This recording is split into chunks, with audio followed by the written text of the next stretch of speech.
मैं शुरुआत समीर आप ही से कर रही हूं क्योंकि महाराष्ट्र में शक्ति प्रदर्शन दिख रहा है और मेरा सबसे पहला सवाल आपसे यही कि इलेक्टरल बॉन्ड का जो मुद्दा है, क्या वो इस बार के चुनाव में मुद्दा बन पाने की स्थिति में दिख रहा है? विपक्ष इस ग्राउंड पर चाहेगा खेलना क्या?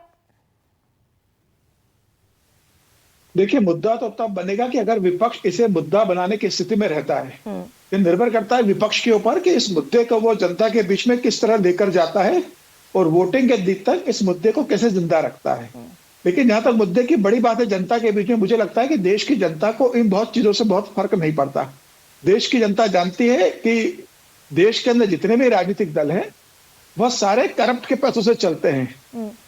वोट और नोट का संबंध हिंदुस्तान के मतदाता बहुत अच्छे से जानते हैं कि वोट लेने के लिए नोट का इस्तेमाल सभी राजनीतिक दल करते हैं। तरीका अलग अलग होता है और राजनीति के अंदर जो करप्शन रहा है भारतीय राजनीति के अंदर, उसमें इलेक्टोरल बॉन्ड कह सकते हैं, आप चंदा कह सकते हैं, दूसरे तरीके से आने वाले पैसों की चर्चा कर सकते हैं और किस तरीके से चुनाव के अंदर पैसों का इस्तेमाल होता है पिछले कई चुनाव से देश की जनता ने देखा है और हम लोगों ने भी देखा है। समीर, क्या मैं आपसे ये पूछूं अगर कि क्या ये सिर्फ चंदे का मसला है? 1989 में बोफोर्स कांड को वीपी सिंह उठाकर ले गए जनता के बीच और कांग्रेस सत्ता से बेदखल हो गई। राजीव गांधी बाहर हो गए सत्ता से, वीपी सिंह की सरकार बन गई। क्या इस स्थिति में विपक्ष नजर आ रहा है?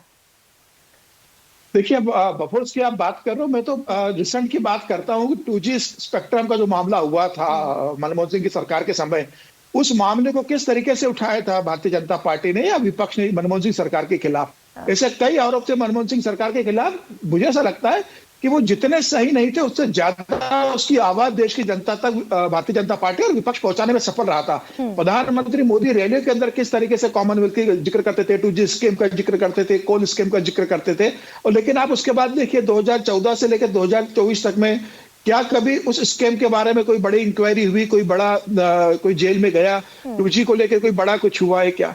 तो मुझे ऐसा लगता है कि जनता के बीच आप किस तेजी से बात को लेके जाते हो, जनता से आप किस तरीके से अपनी बातों को कन्विंस कर पाते हो। आपके पास जमीनी स्तर पे उतना नेटवर्क संगठन है क्या जो घर घर आपकी बात पहुंचा सकता है? सोशल मीडिया में आपका उतना बड़ा फैलाव है क्या कि जो आपकी नेता की कही बात को सोशल मीडिया पे आपके जो सैनिक है वो पहुंचा पाते क्या? मुझे लग रहा है यहाँ पर आकर भारतीय जनता पार्टी और कांग्रेस का जो फर्क है वो नजर आता है। भारतीय जनता पार्टी छोटे से मुद्दे को भी एक बढ़िया मुद्दा बना के जनता के बीच में अपना परसेप्शन बनाने में सफल होती है।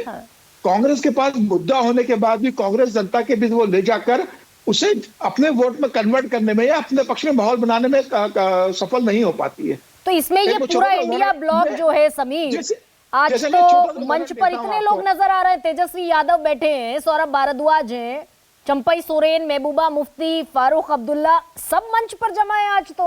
तो क्या इंडिया गठबंधन सब मिलकर भी इस स्थिति में नहीं है कि इस मसले पर सत्ता पक्ष को लाए और इसी पिच पर खेला जाए 2024 का मुकाबला? देखिए, इसके पहले तो एक और मुद्दा आया था जो बहुत बड़ा मुद्दा बन सकता था। विपक्ष उस मुद्दे को बनाने में फेल रहा। चंडीगढ़ के मेयर का चुनाव हुआ था, कितना बड़ा मुद्दा था वो। सुप्रीम कोर्ट की टिप्पणी आप उसके ऊपर देखिए। क्या विपक्ष उस मुद्दे को लेकर गया जनता के बीच में या उस मुद्दे को बना पाया? मेरा ये कहना है कि विपक्ष से मंच साझा कर लेने से, साथ में आ जाने से, सीटों का डिस्ट्रीब्यूशन करने से आप लड़ाई नहीं लड़ सकते। आपको जनता के बीच में जाना है तो आपके पास कोई मुद्दा होना चाहिए, कोई नैरेटिव होना चाहिए। आपको प्रधानमंत्री मोदी से बड़ी लकीर खींचना पड़ेगी। प्रधानमंत्री मोदी जब अपनी गारंटी की बात करते हैं तो आपको बताना पड़ेगा कि उनसे बेहतर गारंटी और बेहतर डिलीवरी आप क्या सकते हैं। प्रधानमंत्री मोदी कहते हैं कि 10 साल में मैंने रिफॉर्म, परफॉर्म और ट्रांसफॉर्म किया है, तो आपको बताना पड़ेगा कि प्रधानमंत्री मोदी जी कहां फेल हुए और हम कहां पर सफल हो सकते हैं, हम क्या देंगे। मुझे ऐसा लगता है कि विपक्ष ये बताने में जमीनी स्तर पर असफल हो रहा है और यही विपक्ष की सबसे बड़ी कमजोरी है और यही कमजोरी का फायदा भारतीय जनता पार्टी या सत्ता पक्ष उठा रहा है। मुझे लग रहा है विपक्ष की बात समझना होगी। ऐसा नहीं कि देश में मुद्दे नहीं है, मुद्दे जरूर है, लेकिन जनता तक उसको पहुंचाना, जनता को कन्विंस करना और जनता का समर्थन हासिल करना और वो समर्थन वोट में कन्वर्ट कर लेना, ये जब तक विपक्ष नहीं कर पाएगा, राजनीतिक रूप से विपक्ष कितना भी हौसला बचा ले, आप संसद में कर सकते हो, आप सड़क में उसको कैसे लेके जा रहे हो। देखिए, संसद का संवाद और सड़क की लड़ाई दोनों अलग चीज है।